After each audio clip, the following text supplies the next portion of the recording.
주님의 영광은 하늘을 덮고 아름다운 찬양은 우리의 영혼을 적십니다. 할렐루야. 우리 1년 한 달, 거의 한 달 만에 우리 교회 예배 함께 참여하신 우리 성도님들도 계신 것 같아요. 그동안 고생 참 많으셨습니다. 환영하고 축복합니다. 우리 2층에도 여러분 앉아 계시는 거 보니까 오늘 참 너무 감사하고 감격합니다. 지난주 부활절에 너무나 정말 감격스러운 예배를 드렸는데 오늘도 이 귀한 예배에 참여하신 여러분 모두 부활의 능력으로 큰 힘을 얻으시고 새로워지시기를 축원합니다. 우리 또 각 가정에서 예배드리는 여러분 환영하고 축복합니다. 우리 서로 허그는 할 수 없으니까 우리 일어나셔서 한번 좌우 앞뒤를 좀 돌아보시면서 부활의 영광이 당신과 함께합니다 하고 서로 인사 좀 하시고 얼굴, 눈도 좀 맞추시고 서로 축복하시길 바랍니다. 아유, 감사합니다. 환영합니다. 네.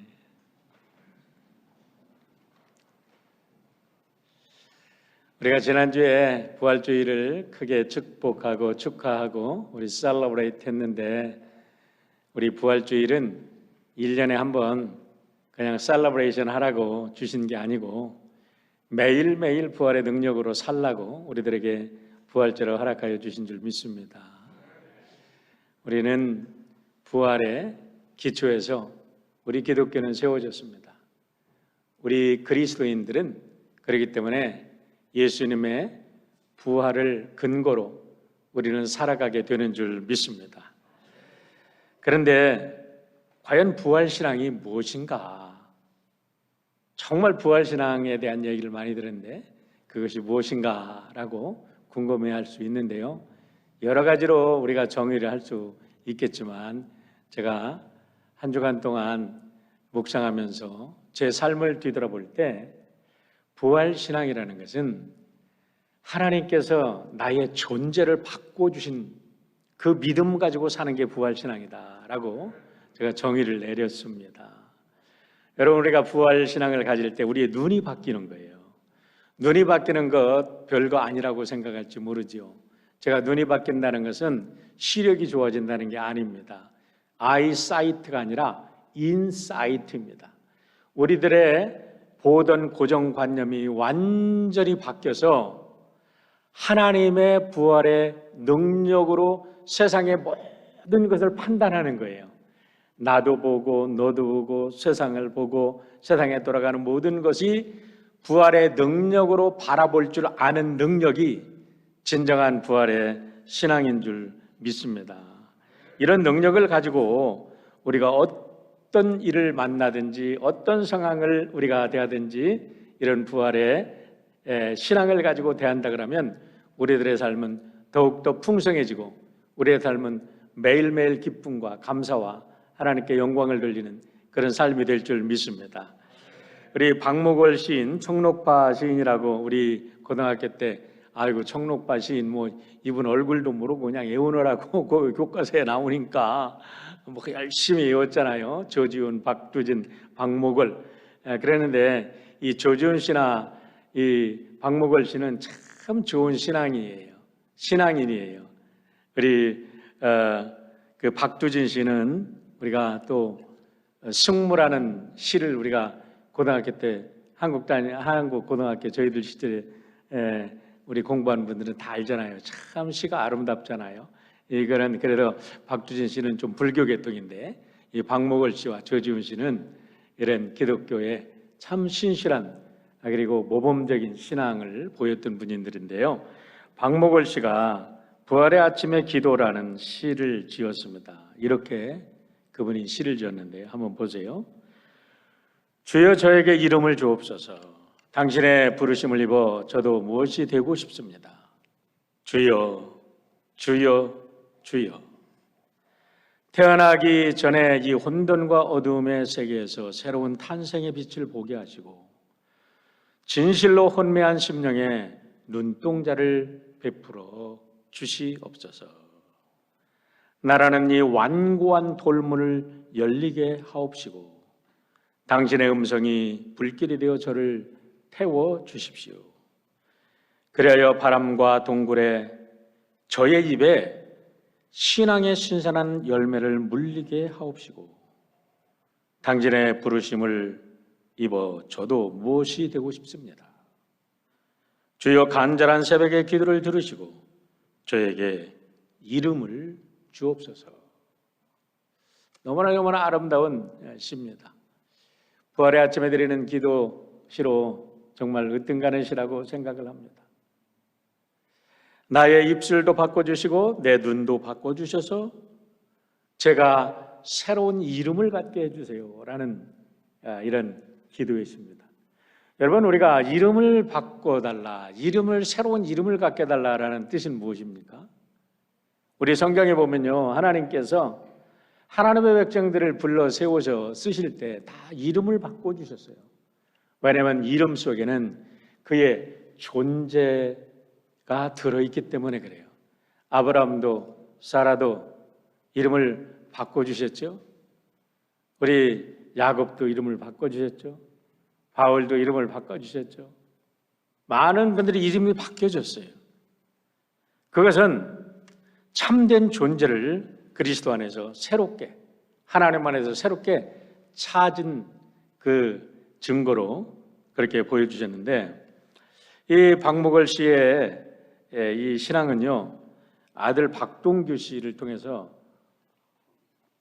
세상에 참 많이 알려졌습니다. 이 박동규 씨가 서울대 국문학과 교수시고 우리나라의 국문학자로서 참 훌륭한 많이 알려주신 분인데, 이분이 아버지는 영원히 변치 않는다, 어머니의 눈사람, 뭐 이런 책들을 썼어요. 그런데 제가 아버지 날에 또 어머니 날에 여러분과 함께 나누려고 책을 찾아봤는데, 그 책을 보면 이분들이 얼마나 좋은 신앙인인지, 정말 삶을 통해서 얼마나 아름다운 신앙의 모습을 아들에게 보여줬는지, 그리고 이 아들에게 정말 얼마나 따뜻한 마음으로 이렇게 아들을 사랑했는지, 그런 것이 아주 듬뿍 묻어나는 책이에요. 여러분들이 혹시 이제 벌써 우리가 4월이고 5월이 가까워지는데 이런 책들 하나 오더해서 보시면은 여러분들이 우리 아버지로서, 어머니로서 우리 자녀들을 어떻게 가르칠 건지 거기에 대한 아름다운 이런 영향을 받게 되리라 생각을 합니다. 자, 그러면 어떻게 우리가 이렇게 새로운 존재로 태어날 수 있느냐 이 말이에요. 여러분, 세상 사람들은 2번 태어난다고 합니다. 그래요. 우리가 1번 태어나지 어떻게 2번 태어나냐 이렇게 얘기를 하는데요. 일반적으로 교육학에서는요, 일반 우리가 어머니 자궁 속에서 우리가 태어나는 거 출생이라고 합니다. 이 세상으로 태어났다는 거예요. 그런데 또 한 번 사춘기를 겪으면서 격동의 시기를, 질풍노도의 시기를 겪으면서 아이들은 정신적으로 또 한 번 태어난다 그래요. 그래도 우리가 사춘기 아이들 정말 컨트롤하기 힘들다, 정말 부모 속을 너무 많이 썩여, 이래가지고 어떻게 사람이 되겠나 막 그러는데, 그거는요, 아이들이 자기의 고유한 세계관을 결정하고 아이들이 이 땅에 태어나서 어떻게 살아갈 것인가, 자기의 존재 의미를 찾기 위해서 태어나는 과정 속에도 누구나 겪는 탄생의 아픔입니다. 그렇기 때문에 부모로서 그것을 지켜봐주고, 아이들이 그와 같은 정신적인 산고를 겪을 때 부모들이 아무리 아이들이 집을 뛰어나가고 뭐 사고를 치는 것 같고 그래도 부모님들은 그들이 잘 그거를 끝까지 견뎌낼 수 있도록 담장이가 되어주고 울타리가 되어주고 그들의 기도자와 후원자가 되어주고 그를 서포트해 줄 때, 재밌는 건요, 사춘기 때 사고를 더 크게 친 아이들이 더 큰 인물이 돼요. 왜냐하면 그만큼 정신적인 탄생이 어렵고 힘들고, 일반적인 출산도 어렵지만은 정신적인 출생이 그렇게 힘들고 어려운 거예요.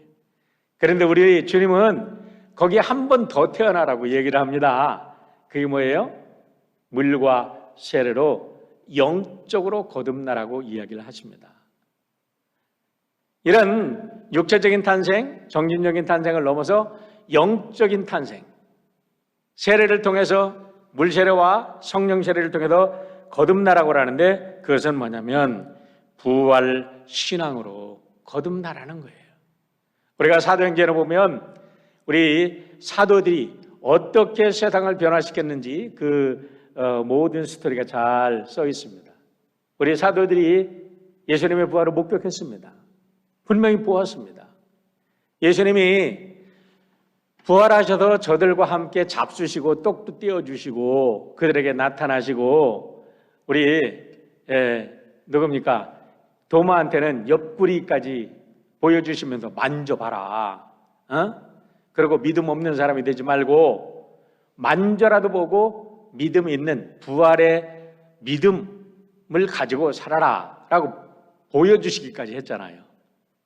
그랬는데도요, 그때까지도 부활의 의미를 몰랐어요. 그런데 언제 정말로 그들이 부활의 능력과 의미를 깨닫고 세상을 바꿨냐면 오순절 성령 사건이죠. 성령이 저들에게 감동했을 때 저들이 완전히 부활의 능력이 뭔지를 알게 된 거예요. 우리 사랑하는 성도 여러분, 오늘 이 귀한 예배를 통해서 다시 한번 부활의 능력에 완전히 감싸지는 여러분 되시기를 축원합니다. 그러고 나서 제자들이 여러분 그 무서워서 다락방 속에서 움츠려 떨던 저들이 원수의 본거지인 예루살렘 성전에 들어가서 그리스도의 복음을 전하지 않았습니까? 그 능력이 어디서 왔어요? 부활 안에서 온전히 거듭남의 능력에서 나온 파워인 줄 믿습니다. 그래서 바울 사도는 고린도후서 5장 17절에도 이렇게 이야기를 합니다. 그런즉 누구든지 그리스도 안에 있으면 새로운 피조물이라. 이전 것은 지나갔으니 보라 새 것이 되었도다. 갈라디아서 3장 28절에는 이렇게 말합니다. 너희는 유대인이나 헬라인이나 종이나 자유인이나 남자나 여자나 다 그리스도 예수 안에도 하나이니라. 여러분, 이거는요, 인류 역사상 인류 역사에 나타난 가장 위대한 헌장입니다. 뭐 마그나 카르타 헌장, 무슨 헌장, 인권 선언 이라고 하지만은 이거보다 더 위대한 인권 선언, 이거보다 더 위대한 여러분 선언은 없어요. 생각해 보십시오. 예수님이 오기 전까지, 예수님의 부활 전까지 이 세상 모든 사람들은요, 운명의 굴레에 둘러싸여 살았어요. 아버지가, 어머니가 어떤 신분이냐에 따라서 한번 그 아래서 태어나면요, 아무리 IQ가 200이고 250이고 우리가 측정할 수 없을 정도로 IQ가 좋아도 노예로 살아야 돼. 평생 짐승처럼 살아야 돼. 평생 그 아름다운 꽃을 피우지 못하고 종살이로 살아야 돼. 그게 인간의 역사였습니다. 그런데 바울 사도께서 부활을 체험하고 나서 이야기를 하잖아요. 누구든지 예수 안에 있으면 새로운 피조물이라. 누구든지. 이 누구든지가 중요합니다. 사랑하는 성도 여러분, 여러분들이 과거에 어떤 삶의 배경을 가지고 살았든지 정말 부활을 경험하고 부활의 주님을 모셨다고 하면 오히려 옛날 나는 이런 사람이었는데 나는 예수 만나서 이런 사람이 됐습니다 하고 오히려 과거에 부끄럽고 치욕스러웠던 그 일들이 오늘은 자랑이 될 줄 믿습니다. 그렇게 돼야 되는 거예요. 그게 부활의 능력이에요. 여러분, 부활의 능력이 뭐예요? 우리 교회에 얼마나 잘난 분들이 많아요. 나 같은 촌놈이, 공부도 제대로 못한 놈이 어떻게 여러분 앞에서 이렇게 말씀을 전합니까? 부활의 능력이 믿으니까 전할 수 있는 거예요. 담대할 수 있는 거예요. 여러분, 제가 미국 대통령 앞에 나간다고 꿀릴 줄 알아요? 안 꿀려요. 대단한 분이라고 그래도 안 꿀려요. 왜? 주님이 나를 부활의 능력으로 사로잡아 주시고 나는 나로 살게 하셨으니까. 대통령은 대통령으로 살지만 나는 나로 살게 하셨으니까. 이게 부활의 능력이에요. 오늘 과거가 어쨌든 간에 오늘이 중요한 거예요. 우리 예수님께서 우리를 이렇게 용기 있는 사람으로, 새로운 존재로 만들어주시는 게 부활의 능력인 줄 믿습니다. 여러분, 우리의 이 과거의 모든 운명의 굴레는 예수 그리스도 안에서 이제는 다 깨끗하게 해결된 줄 믿습니다. 아직도 우리가 예수님 믿는다고 하면서, 아직도 우리가 예수님의 부활을 믿는다고 하면서도 과거 나는 어떻게 살았는데, 우리의 가문은 어땠는데, 나는 어디 출생인데, 나는 어땠는데, 만약에 거기에 사로잡혀 있다면요, 오늘 이 순간 그런 거 깨끗하게 잃어버리고 우리 예수님, 부활하신 예수님을 주로 나의 주 나의 하나님으로 고백하시면 성령께서 여러분을 하늘의 왕자로, 우주의 공주로, 하나님의 보좌 앞에 함께 더불어 하나님을 찬양하는 하나님의 백성으로 세워주실 줄 믿습니다. 이 담대함을 가지고 살아가는 게 여러분 부활의 능력이 아니겠습니까? 그래요. 여러분, 우리가 세상 덧들이 기재는 거예요. 다 똑같아. 그러니까 오늘 당당하게 사십시오. 그런데 이렇게 당당하게 사는 것을 가장 배 아파하는 인물이 있다는 거예요. 그게 누구냐면 사탄입니다. 사탄. 오늘 메시지에 여러분 주안점이 메인 포인트가 여기에 있는 거예요. 사탄은요, 하나님을 대적하는 존재입니다. 그리고 하나님의 백성들이 행복해하는 것을 너무나 배 아파하는 그런 존재가 사탄의 존재예요. 사탄은 늘 하나님을 블레임합니다. 그래서 하나님의 백성과 사탄은 도저히 어울릴 수 없는 상극이에요. 이것을 우리가 바로 알지 못하면 왜 우리의 삶 속에 사탄이 우리가 공격을 하나? 왜 내가 예수님 믿었는데 어려움이 닥치나? 이렇게 생각할 수 있어요. 그러나 그것을 분명히 우리가 영적으로 바로 깨닫고 나면 아하, 이게 영적 전쟁이구나 하고서 어떠한 시련과 고통과 어려움도 부활의 능력으로 극복하고 승리하고 부활의 깃발을 높이 들 줄 믿습니다. 우리가 그래서요, 이 악한 사탄의 정체를 바로 알아야 돼. 악한 사탄의 정체를 바로 모르면 우리가 영적 싸움에서 혼란스러워. 내가 하나님의 아들인데 왜 이렇게, 내가 하나님의 딸인데 왜 이렇게 혼란스러워서 우리는 그 사탄의 결핵에 넘어지고 하나님의 백성으로 살아갈 수 없게 되는 거예요. 자, 보세요. 1절. 내가 보니 바다에서 한 짐승이 나오는데 뿔이 10이요 머리가 7이라. 그 뿔에는 10 왕관이 있고 그 머리들에는 신성모독하는 이름이 있더라 라고 말합니다. 내가 보니, 이 내가 보니라는 단어가 너무나 중요합니다. 에이돈, I saw. 내가 봤다 이거야. 뭘 봤냐 이거예요. 여러분, 우리가 보기는 보되 볼 걸 보고 제대로 보고 확실하게 보고 본질을 파악하는 게 중요한 줄 믿습니다. 우리 예수님께서 눈은 봄으로 귀는 들음으로 복이 있다고 그랬는데 보기는 실컷 보는데 엉뚱한 걸 봐. 엉뚱하게 꽈서 봐. 엉뚱하게 곡해서 봐. 엉뚱하게 곡해서 들어. 그러면 결론은 엉뚱하게 나는 거지. 여러분, 무엇을 보든지 부활의 능력으로, 부활의 하나님의 백성으로 세상을 보고 하나님의 마음으로 세상을 보고 악한 사탄 마귀라면 예수 이름으로 담대히 물리치고 승리하시기를 축원합니다. 이렇게 하루하루가 쌓일 때 우리의 삶은요, 능력의 삶이 되는 거예요. 자, 무엇을 봤을까? 사도 요한이 지금 어디에 있습니까? 반모섬에 있습니다. 홀로 있습니다. 어떻게 하다 봤습니까? 기도하다가 영안이 열려서 하늘의 천상의 천군들이 보이고 하늘의 천상의 예배가 보이고 하나님께서 인류 역사의 모든 흘러가는 계시를 보여주시는 거예요. 할렐루야.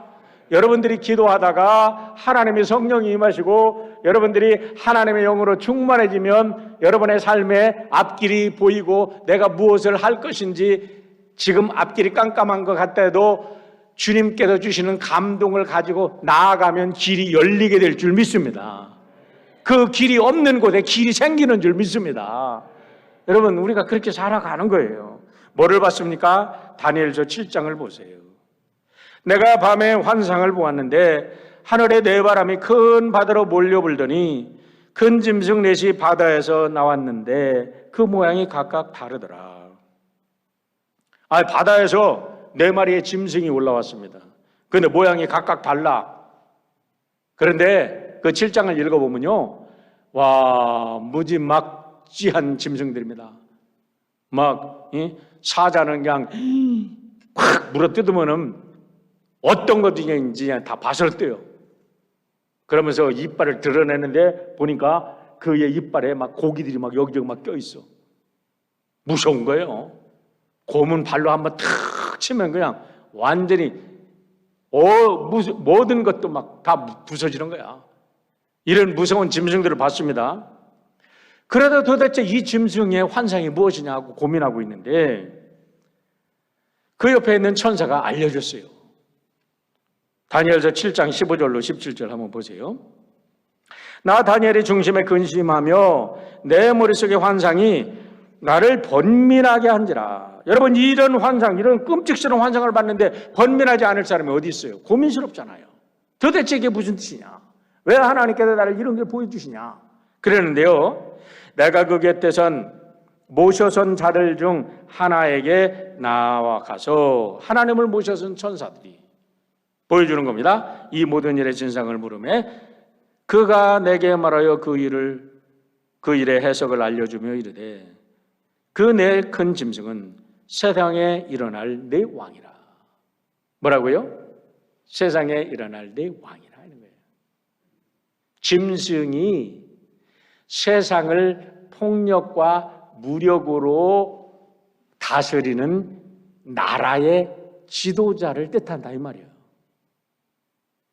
지금 오늘 이 다니엘의 말씀이 왜 중요하냐면 이 다니엘의 환상이 약간은 다르게 사도 요한에게 나타났지만 사도 요한이 본 것도 동일한 환상을 본 거예요. 그러니까 바다 위에서 나오는 이 짐승이 뭐예요?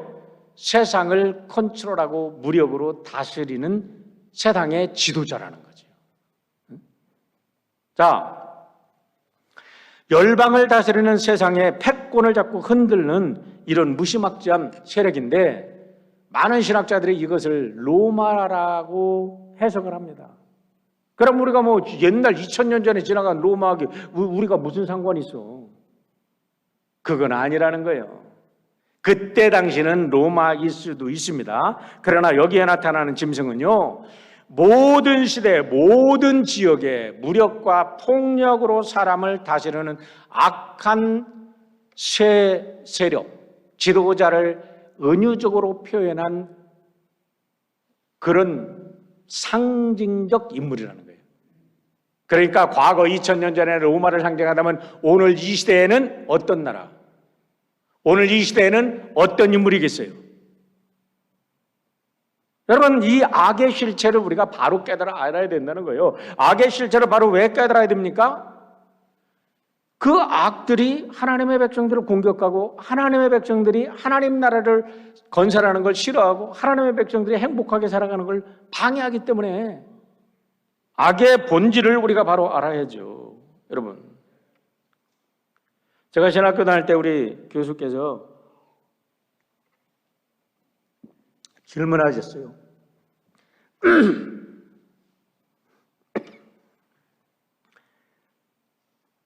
교수님들하고 공부하다가 보면 뭐 책도 많이 읽히고 매일 세미나도 하는데요. 가장 오래 남는 거는 그분들이 뚝 던지는 질문이에요. 다 잃어버려도 그 질문은 안 잊어버릴 때가 있어요. 한 가지 질문이 뭐냐면 해적선이 있습니다. 요즘에 저기 우리 해적선 있잖아요. 그래가지고 우리나라 배도 가가지고 해적 잡느라고 파송되기도 하고 그러는데 남의 나라 배 다 점령하고 사람 죽이고 뺏어가지고 돈 내놓으라고 그러고 막 이렇게 하잖아. 사람 죽이고 남의 그 도덕질하는 해적선. 그런데 그 해적선을 위해서 어떤 사람이 참 착한 사람이야. 너무나 성실한 사람이야. 성실하게 해적선 갑판 위에도 일을 해. 여러분에게 질문할게요. 그 사람은 착한 사람입니까? 나쁜 사람입니까? 착한 사람입니까? 나쁜 사람입니까? 여러분, 정부 시스템이 뭔가 모르게 거기서 악을 만들어, 악한 법을 만들어. 그런데 아무리 좋고 선한 사람이 거기 들어가서 일을 한다 할지라도 그 악한 정부에서 일을 하면 그 사람은 악한 사람이 되는 거지. 그렇지 않습니까? 그렇기 때문에 우리가 하나님의 백성들이 이 사회를 위해서 우리가 정의와 공정과 사랑을 외칠 수밖에 없는 거예요. 우리는 악과 싸울 수밖에 없는 거예요. 왜냐하면 이 사회가 악해지면 우리 모두가 악한 숨결 속에서 살아갈 수밖에 없고 모든 사람들이 고통할 수밖에 없기 때문에 우리가 교회가 참된 교회, 정말 부활의 신앙으로 있다 그러면 사회 정의는 당연히 외치는 거예요. 무슨 교회가 성도들이나 갖다 위로나 해주면 되지 무슨 교회에서 사회 정의를 외치냐 그러는데 여러분 그건 아니에요. 우리가 사회 정의 우리가 교회가 바로 말을 하지 않으면 어떻게 되겠어요? 그래서 교회가 가는 곳마다 역사가 새로워졌고 교회가 가는 곳마다 독재자가 사라졌고 교회가 가는 곳마다 사람 살만한 곳이 된 줄 믿습니다. 그게 교회가 빛의 역할을 하는 거고 소금의 역할을 한 거예요. 오늘도 우리가 그 일을 해야 되는 거예요. 그러면 도대체 이 짐승의 실제적인 정책은 무엇이냐? 오늘 본문이 그걸 보여주고 있어요. 이것이 바로 우리와 싸워야 될 대상이에요. 오늘 이 시점에서. 자, 첫 번째, 신성모독하는 존재라는 겁니다. 1절을 다시 한번 읽습니다. 내가 보니 바다에서 한 짐승이 나오는데 뿔이 10이요 머리가 7이라 그 뿔에는 10 왕관이 있고 그 머리들에는 신성모독하는 이름이 있더라. 여러분 여기서 바다에서 올라오는 용이 짐승이라 그랬어요. 우리 12장에 보면 이 하늘에서 쫓겨난 용이 이제 바다에 서서 하나님의 백성의 후손, 여자의 후손들을 핍박하려고 바다 위에 모래 위에 섰더라 하고 12장이 끝났잖아요. 13장에 보니까 바다에서 짐승이 올라와. 11장 11절부터는 육지에서 짐승이 올라와. 그런데 이것들은 그 12장의 바닷가에 섰던 용으로부터 권세를 받는 악한 영을 받은 짐승들이에요. 다시 말합니다. 짐승이 누구라고요? 악한 통치자들을 은유적으로 표현한 상징이라는 걸 잊으면 안 됩니다. 여러분, 우리랑 관계없는 거 아니에요. 오늘 이 사회의 시스템을 움직이는 그 인물들이에요. 그런데 보세요. 어디에서 올라온다고요? 바다에서. 살라세스라는 단어가 이 원어인데요. 살라세스라는 단어를 우리가 컨코던스라고 합니다. 그 단어들이 언제 어떻게 어떤 용법으로 사용됐는지 그걸 갖다가 쫙 정리해 놓은 게 있어요. 근데 이 켈러 컨코던스를 찾아보면요. 이게 살라세스란 말이 성경에 91번이 사용됐어요. 이 단어가. 근데 이 단어가 사용된 구절을 쭉 어저께 읽어보니까 전부 다 풍랑이 대적하고 우리가 살아가는데 우리에게 어려움을 주는 그런 삶의 현장을 살라세스라고 얘기를 합니다. 제자들이 바다를 항해합니다. 그러다가 폭풍을 만납니다. 그 바다입니다. 제자들이 폭풍을 만나다 막 죽을 것 같고 우리는 죽겠습니다. 주여 우리를 살려주세요 하는 그곳이 살라세스. 그곳이 바로 폭풍이에요. 다시 말하면 우리의 삶의 현장, 우리의 기반이 무너지고 우리의 가정이 다 무너질 것 같은 삶의 현장이 바다야. 그 바다에서 그렇게 우리의 삶을 무너뜨리려고 하는 정체가 누구냐면 바로 악한 이런 짐승이라는 거죠. 그런데 그들이 하는 일이 뭐냐면 신성모독하는 거라는 거예요. 여러분, 우리가 12장에서 보면 용이 뭐라 그랬어요? 그 여인의 자손을 떠내려 보내려고 입에서 물을 토해냈다 그랬죠. 여러분, 입에서 물을 토해내는 게 뭐겠습니까? 악한 사상입니다. 악한 철학입니다. 악한 종교입니다. 모든 악한 말들을 다 쏟아내가지고 믿는 사람들로 하여금 하나님이 안 계신가 봐, 이게 옳은가 봐, 정말 하나님은 떠나셨나 봐, 하나님은 우리가 사람들이 만들어 놓은 상상의 어떠한 존재였나 봐, 내가 잘못 믿었나 봐, 이렇게 만들어 놓는다고. 오늘날 우리가 하나님을 대적하는 신성모독, 이 용의 입에서 나온 가장 큰 신성모독이 여러분 역할을 하는 게 뭔지 아세요? 진화론이에요. 하나님 없잖아. 하나님의 존재를 부인하잖아. 만모니즘이에요. 황금 만능주의. 돈만 있으면 다 되잖아. 안 될 게 없잖아. 돈의 파워 앞에도 무릎 꿇지 않을 사람이 어디 있어. 굉장하잖아요.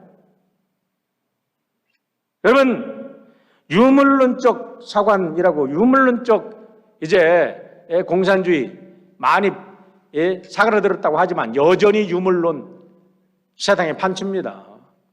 러시아나 아직도 북한이나 중국이나 다 유물론 밑바닥을 깔고서 그들이 통치 철학이 거기서 나오는 거예요.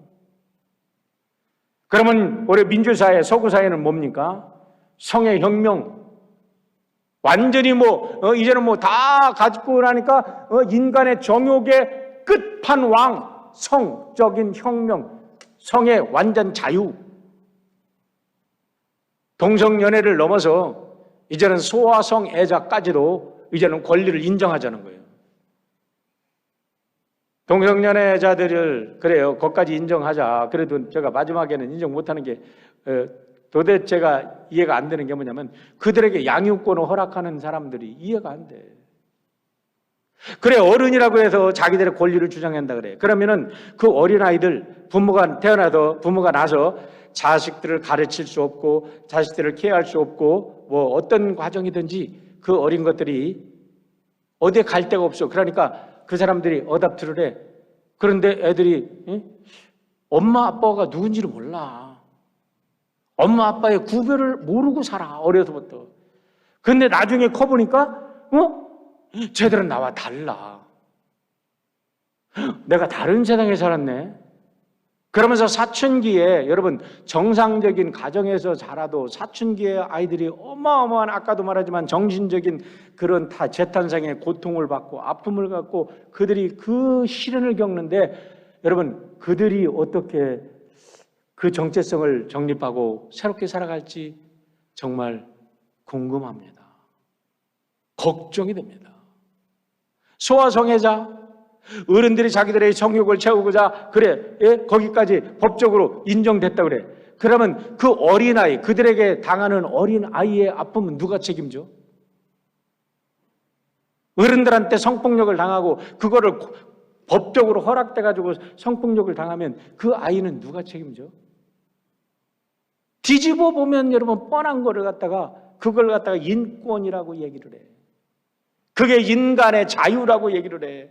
이것이 오늘의 여러분 악한 사탄 마귀가 입으로 쏟아내는 거 아닙니까? 신성 모독하는 거 아닙니까? 그런데요, 우리 믿는 사람들이 가만히 있을 수가 있어요? 여러분, 가만히 보면요, 사람들은요 자기에게 욕먹는 건 참아. 부모가 욕먹는 건 참지를 못해. 가족과 형제가 욕먹는 것도 참지를 못해. 수치심에 극도로 우리가 분노하는 것은 가족이 욕을 먹을 때예요. 여러분, 유명한 사건이 있었잖아요. 지난번에 언제입니까? 6년에 독일 월드컵 결승전입니다. 프랑스 축구 대표팀을 이끌던 지네단 지단이 경기 중에 저 마테라치가 경기 중에 상대방을 흥분시키고 상대방의 경기력을 떨어뜨리려고 지단의 누이를 욕을 했다는 거야. 뭐 그냥 욕을 했겠어요? 뭐 말도 못하는 입에 담지 못할 욕을 했겠죠. 휴밀리에이트하는 아주 창피를 주는 욕을 했겠죠. 지단이 잘했어요? 못했어요? 잘한 거지. 내가 믿는 사람이라고 하더라도요, 잘한 거요. 신사가 깨끗하게 경기를 해야지. 그 치수하게 말이야. 자기 아버지가 욕먹는데 가만히 있는 놈이 어딨어. 생명을 걸고 싸워야지. 자기 가족이 욕먹는데 가만히 있어. 비겁쟁이지. 오늘 세상 모든 문화가 하나님을 신상모독하는데 어떻게 교회가 여러분 침묵할 수 있어요? 어떻게 성도들이 여러분 나조차고 나만 살자고 침묵할 수 있냐 이 말이에요. 그래서 우리는 사탄 마귀하고 싸울 수밖에 없는 존재예요. 영적 싸움을 매일 하는 거예요. 이것을 분명히 알아야죠. 두 번째 사탄의 정체는 무엇입니까? 무력으로 세상을 다스립니다. 2절과 3절을 보세요. 내가 본 짐승은 표범과 비슷하고 그 발은 곰의 발 같고 그 입은 사자의 입 같은데 용이 자기의 능력과 보좌와 큰 권세를 그에게 주었더라. 그의 머리 하나가 상하여 죽게 된 것 같더니 그 죽게 되었던 상처가 나음에 온 땅이 놀랍게 여겨 짐승을 따르고 아주 사악한 사탄이에요. 다니엘서에 보면은 4마리 짐승이었는데 여기서는 3마리 짐승으로 싹 바뀌어요. 왜 바뀌는지 아세요? 삼위일체 하나님을 흉내내는 거야. 아주 사악해. 여러분 상처가 나가지고 죽을 것 같은 것처럼 했다가 살아나.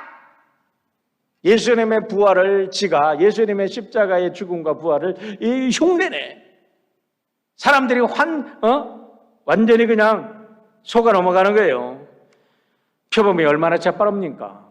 여러분 강대국들 요즘에 보면은요 얼마나 돈 냄새를 잘 맡는지 몰라. 어느 나라에 뭐가 있다 그러면 얼마나 이 냄새를 잘 맡는지 거기 탁 가가지고 뭐 선심 쓰면서 거기에 자원 다 끌어가. 어떤 나라라고 얘기하면 또 제가 이 내셔널리즘에 빠져서 나라를 욕하니까 내비두지만 여러분 더 잘 알잖아. 아주 그냥 표범처럼 달려가도 먹거리가 있으면 탁 채워요. 무서운 곰의 발로 그냥 말 안 들으면 못 쳐도 쓰러뜨려요. 그래도 말 안 들으면 사자의 입처럼 그냥 물어뜯어서 그냥 뼈까지 작살을 내버려요. 그런 세상이 오늘의 세상이에요. 그게 바로 오늘 세상을 통치하는 무력 통치의 세력들이에요. 오늘 이와 같은 것을 우리가 바로 보자는 거예요. 자, 4절과 5절을 보세요. 용이 짐승에게 권세를 주므로 용에게 경배하여 짐승에게 경배하며 이르되 누가 이 짐승과 같으냐 누가 능히 이와 더불어 싸우리오 하더라. 그러면서 신성모독을 또 해. 그러면서 막 과장을 해. 여러분 우리가 믿는 사람들이 열심히 공부하고 훌륭한 사람을 만드는 게 뭐예요? 그 이유가 하나님의 영광과 하나님의 통치가 이 땅에 이루어지기를 위해서 하는 거잖아요. 아닙니까? 그런데 이 사탄 마귀의 종들은 뭐예요? 용에게 경배, 사탄에게 경배하고 자기 자신에게 경배하라고 하는 거예요. 차원이 달라. 완전히 달라. 이렇게 사람들을 꼬드깁니다. 하물며 예수님까지 꼬드겼잖아요. 예수님이 40일 동안 금식하는데 천하만국을 다 보여줍니다. 나에게 절하라. 그러면 이 권세를 모두게 너에게 주겠다. 이렇게 한 게 여러분 사탄 아닙니까? 그래서 우리가 이와 같은 사탄의 무리와 대적하려면 예수님의 말씀을 우리의 가슴속에 간직해야 돼요. 예수님의 말씀이 무엇입니까? 마태복음 10장 16절 보세요. 같이 한번 읽어보겠습니다. 양을 이리떼 속으로 보낸 것과 같다. 그러므로 너희는 뱀처럼 지혜롭고 비둘기처럼 순결하여라. 여러분, 아까 우리가 가는 곳, 우리가 사는 곳이 뭐라 그랬어요? 사라세스. 우리가 바다. 정말 짐승이 우글거리는 게 이리떼가 우글거린다 그랬어요. 그 바다의 한복판에 우리가 살아야 됩니다. 그래서 그들과 싸워서 하나님 나라를 건설하고 우리가 행복하게 살기 위해서 뱀처럼 지혜로우래요. 이 말씀을 어떻게 해석합니까? 여러분, 프로니모니 호스 호이 오페이스라는 게 설펀트입니다. 설펀트라는 것은 우리가 이 태초에 에덴 동산에 났던 뱀하고 똑같아요. 그런데 왜 하나님께서 예수님 이미 하나님이니까 제자들에게 뱀처럼 지혜로우라고 했을까? 지혜로우는 말, 프로니모이라는 말은요, 신중하라, prudent, 와이제라, 현명해라, 슈르드라는 말은 아주 기민하고 민첩하라라는 소리인데요. 이 기민하고 민첩하라는 소리는 약삭빠르다라는 의미도 있어요. 자기 것을 절대로 놓치지 마라.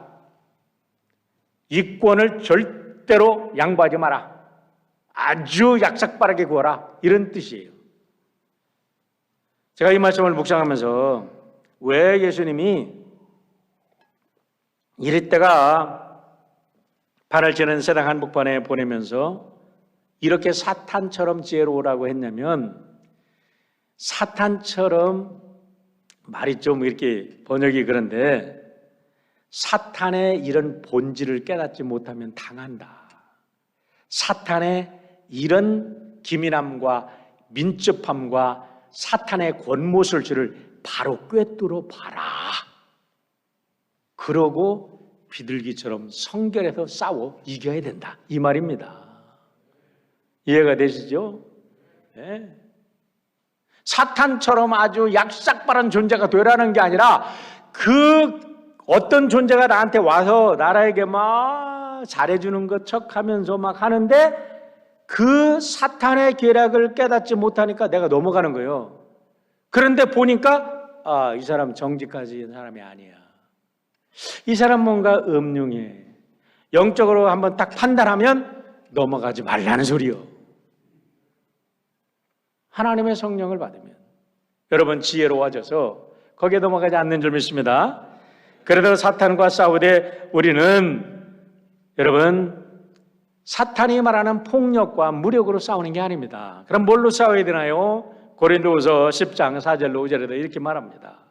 싸움에서는 우리의 무기는 육체의 무기가 아니라 하나님 앞에도 견고한 요새라도 무너뜨리는 강력한 무기입니다. 우리는 궤변을 무찌르고 하나님을 아는 지식을 가로막는 모든 교만을 접어쓰고 모든 생각을 사로잡아도 그리스도께 복종시킵니다. 로마서 12장 21절 악에게 지지 말고 선으로 악을 이기라. 이 말씀들의 전후를 다 보면 뭘로 이기라고 하냐면 예수님을 믿는 사랑과 정의로 이겨라 이 말이야. 할렐루야. 우리는 어떠한 세상이 악이 물려간다 할지라도 여러분 악은 결국 패합니다. 칼을 쓰는 자는 칼로 망합니다. 그러나 사랑으로 하나님의 정의로 승리에는 여러분 십자가의 승리는 우리들에게 거기에만 승리가 있음을 얘기해 주고 있습니다. 자, 악을 앞으로 갚으려고 하면 그 순간 우리는 사탄의 졸개가 됩니다. 그래서 예수님이 말씀하신 거예요. 오른뺨을 먼저 맞아요. 왼뺨을 먼저 맞아요. 난 모르고. 평생을 성경 읽어서도 헷갈려. 하여간 오른뺨을 맞으면 왼뺨 달래대라. 사랑으로 이기라는 거예요. 왼뺨 한 번 맞았다고 네 팔목가지를 부러뜨릴 테니까 하면 겁을 줄지는 모르지만 그걸 해서 진다 이거예요. 결론은 진다 이거예요. 사랑으로, 십자가의 사랑으로, 부활의 능력으로 모든 악을 이기고 승리하는 여러분 되시길 바랍니다. 자, 마지막으로 사탄은요 성도와 교회를 핍박합니다. 이때 이 세상의 마지막 진리의 보루는 교회입니다. 할렐루야. 성도입니다. 할렐루야. 여러분이 마지막 진리의 보루인 줄 믿으시길 바랍니다. 나는 진리의 마지막 보루다. 이 시대를 위해. 제가 대신할게요. 여러분 동의하세요? 아멘 크게 하세요. 나는 이 시대를 위한 진리의 마지막 보루다. 아멘 하는 분들은 다 이 시대의 마지막 진리의 보루인 줄 믿으시길 바랍니다. 그래 우리가 그렇게 믿고 살아야잖아요. 그래서 예수님 부활하셨잖아요. 그 부활 생명 우리에게 주셨잖아요. 우리가 진리로 승리하는 겁니다. 이 교회를 왜 핍박하냐? 그 진리의 보루를 무너뜨리면 그냥 이 세상이 그냥 막 사탄의 세대가 되니까. 6절로 8절의 말씀을 보세요. 짐승이 입을 벌려 하나님을 향하여 비방하되 그의 이름과 그의 장막 곧 하늘에 사는 자들을 비방하더라. 또 권세를 받아 성도들과 싸워 이기게 되고 각 족속과 백성과 방언과 나라를 다스리는 권세를 받으니 죽임을 당한 어린 양의 생명책의 창세 이후로 이름이 기록되지 못하고 이 땅에 사는 자들은 그 짐승에게 경배하리라 라고 말합니다. 그런데요, 이 말을 정리해 보면요, 마지막 시대에 교회가 어마어마한 핍박의 시대가 온다는 거예요. 막 사탄이 이기는 시대가 온다는 거예요. 왜 그럴까? 답이요, 그 다음에 나와 있습니다. 간단하게 이거 말씀드리고 오늘 말씀을 정리합니다. 9절로 10절 보세요. 누구든지 귀가 있거든 들을지어다. 사로잡히는 자는 사로잡혀 갈 것이요 칼에 죽을 자는 마땅히 칼에 죽을 것이니라. 성도들의 인내와 믿음이 여기 있느니라. 뭐라고요? 참 믿음. 뭐든지요, 정금을 얻으려면요, 불지엄이 필요해요. 불로 녹여내. 참 신앙을, 어떤 사람이 진정한 신앙인가는 시련과 고통을 이겨내고 핍박을 이겨내는 성도를 보면 알아. 그런데 요즘 세상에 교인들은요, 자기 감정 요만치만 상하면 시험당했다고 교회 안 나온대. 그게 무슨 시험이야. 지 감정 상한 거지. 여러분, 우리가 살다 보면 부딪힐 때 있고 감정 상할 때 있어요. 그러나 그건 서로 오해해서 발생하는 겁니다. 오해는 풀으면 이해가 되는 거예요. 문제가 하나도 될 게 하나도 없어. 그런데 조금만 감정이 상했다면 시험 들었대. 초대교회 시험 보셨어요? 우리 선교사들이 자기 생명 내걸면서 복음 전하는 때 그 시련과 아픔 당한 거 다 극복하고 이기는 거 보셨어요? 그들 앞에서 우리가 어떻게 내 감정 상한 거를 시험 당했다 그래. 이제 우리 교회 성도들은요, 시험 당하는 성도 하나도 없기를 주의 이름으로 축원합니다. 시련은 있을 수 있어요. 믿음의 시련은 있을 수 있지만 시험은 당하지 마십시오. 테스트는 받아서 승리하고 자꾸 업그레이드 되십시오. 그러나 사탄에게 템트는 당하지 마십시오. 사탄은 우리의 마음을 자꾸 시험합니다. 유혹합니다. 조그만 것 가지고 시험 당했다고 삐지게 만듭니다. 그런데요, 베드로 사도가 이렇게 얘기합니다.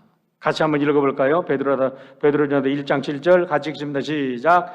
하나님께서 여러분의 믿음을 단련하셔서 불로 단련하지만 결국 없어지고 마는 금보다 더 귀한 것이 되게 하시며 예수 그리스도께서 나타나실 때에 여러분에게 칭찬과 영광과 존귀를 얻게 하실 것입니다.